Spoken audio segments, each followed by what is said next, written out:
భారత రాజకీయాల్లో తీవ్ర చర్చకి కారణమైన సోషల్ మీడియాలో తీవ్ర ప్రకంపనలు రేపిన కాక్రోచ్ జనతా పార్టీ, మనం తెలుగులో బొద్దింకల పార్టీ అని ముద్దుగా పిలుచుకుంటున్నాం కదా, ఆ పార్టీ వెనకాల కేజ్రీవాల్ ఉన్నాడనేటువంటి సమాచారం, అనుమానం కేంద్రం దగ్గరికి చేరిందంట. ఇప్పుడు దానికి సంబంధించినటువంటి పూర్తి వివరాలనే సేకరిస్తున్నారు. మన దేశంలో కాకుండా పరాయి దేశంలో కూర్చొని కాక్రోచ్ జనతా పార్టీ అని సోషల్ మీడియాలో పెట్టినటువంటి గంటల వ్యవధిలోనే కోట్లాది మంది అభిమానాన్ని చూరకున్న ఆ పార్టీ వెనకాల ఆమ్ ఆద్మీ పార్టీ ఉంది, కథ నడిపిస్తున్నట్టుగా ఇప్పుడు ఒక సమాచారం. నిజానికి ఆమ్ ఆద్మీ పార్టీ అవినీతికి వ్యతిరేకంగా పుట్టిన పార్టీ, చివరికి అవినీతి మరకల్లో ఇరుక్కున్న పార్టీ, ఢిల్లీలో పుట్టిన పార్టీ, ఢిల్లీలో వరుసగా అధికారాన్ని సంపాదించింది, ఢిల్లీలో అధికారాన్ని చూపించి తర్వాత మిగతా రాష్ట్రాల్లో కూడా విస్తరించడానికి ప్రయత్నం చేసింది, పంజాబ్లో కూడా అధికారాన్ని సంపాదించగలిగింది, ఒక ప్రాంతీయ పార్టీ జాతీయ పార్టీగా మారే వరకు వచ్చింది.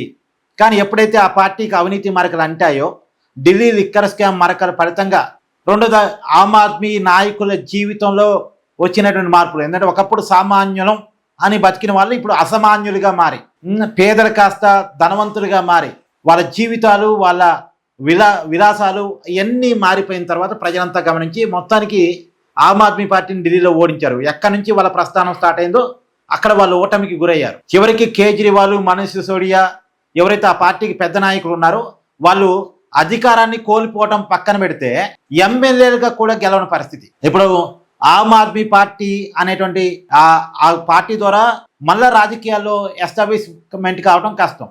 కాకపోతే వేరే ప్రత్యామ్నాయ వేదికని కూడా తయారు చేయాలనే ఉద్దేశంతో కాక్రోచ్ జనతా పార్టీని తయారు చేశారు అనేటువంటిది ఇప్పుడు ఒక అనుమానం, ఒక సమాచారం అయితే కేంద్రం దగ్గర చేరిందట.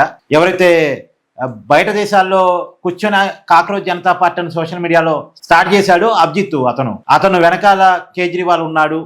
పైగా అతను ఇప్పుడు ఇండియా రాబోతున్నట్టు ప్రకటించాడు. నేను రెవల్యూషన్ కోసం భారతదేశానికి వస్తున్నానని చెప్తున్నాడు. కానీ అతని మీద చాలా అభియోగాలు ఇప్పుడు నడుస్తున్నాయి.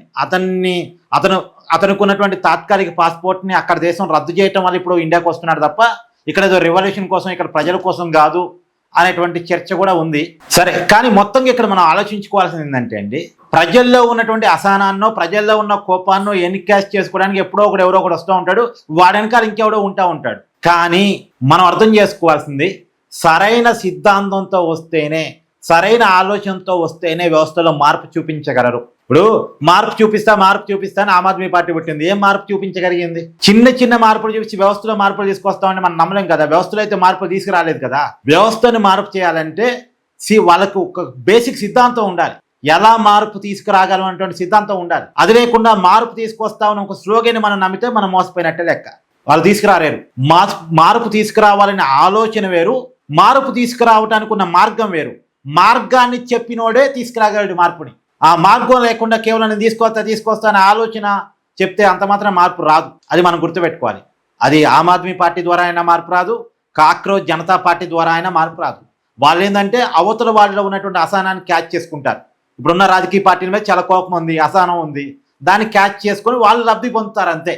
ఇక్కడ మీ అభిప్రాయాన్ని కామెంట్ చేయండి.